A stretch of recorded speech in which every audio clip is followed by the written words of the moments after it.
আসসালামু আলাইকুম এভরিওয়ান। আজ আমি আপনাদেরকে দেখাবো আমার সাদা হাঁসটা বড় একা হয়ে গেছে। জানেন তো, আমার সাদা হাঁসটা ওদের দলেই নিচ্ছে না। আমার 3টা মদ্দা হাঁস আর 9টা মেয়ে হাঁস। সবাই জানেন, আমি রেগুলার ভিডিওতে বলে থাকি যে আমার 9টা মেয়ে হাঁসের ভেতরে সব মানে বেশিরভাগটাই মানে ডিম পাড়তিছে, আর একটা থেকে 2টা হয়তো ডিম পাড়তিছে না, অধিকাংশই ডিম পাড়তিছে। মাশাল্লাহ, ওদের জন্য সবাই দোয়া করবেন।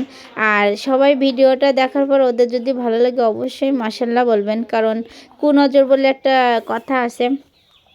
আমার সাদা হাঁসটা বড় একা হয়ে গেছে, এই কথাটা আমি বলেছি এই কারণে, ওর ভেতরে নিচ্ছে না। কারণ ওর ভেতরেই যেই আমি দিতে যাচ্ছি সেই কিন্তু ওরে সবাই মিলে বলতে যে মদ্দা হাঁস 2টা আছে, ওরে খুবই প্রচুর ঠকাচ্ছে। আর আমি ওইখানে দরজাটা দিয়েই দাঁড়াই আছি যে ওরে ঠুকাই কিনা। দেওয়ার সাথে সাথে বড় মদ্দা হাঁসটা ওরে একবারে ঠুকাইছে। আর ছোটোদের যে এত তেজি হয় আগে থেকেই জানতাম, তবুও দেখলাম যে ছোট যে মদ্দা হাঁসটা ও নতুন ছায়ের হওয়ার পরে ওর যে এত তেজ বাড়িছে।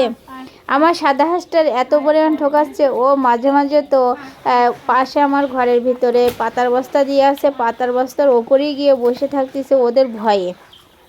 মানে এত পরিমাণ ওর জ্বালাচ্ছে। আজ 2 দিন যাবত তেমন কিছু খায় না।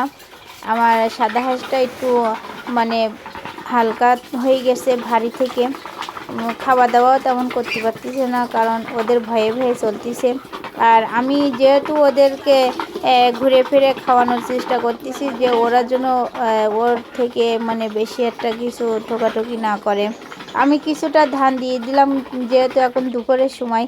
আর এরে আমি লাঠি দিয়ে শুধু মানে ঘরের দিকে ঢুকানোর চেষ্টা করতেছি। ওই একটা বারের জন্য ঘরের ভিতরে যাচ্ছে না।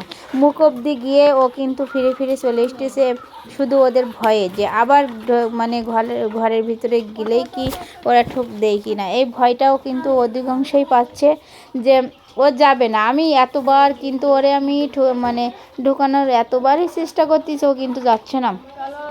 আমার ভিডিও ভালো লাগলে অবশ্যই আপনাদের কাছে অনুরোধ রইল সাবস্ক্রাইব করে যাবেন। সবাই সুস্থ থাকুন, ভালো থাকুন। Thank you.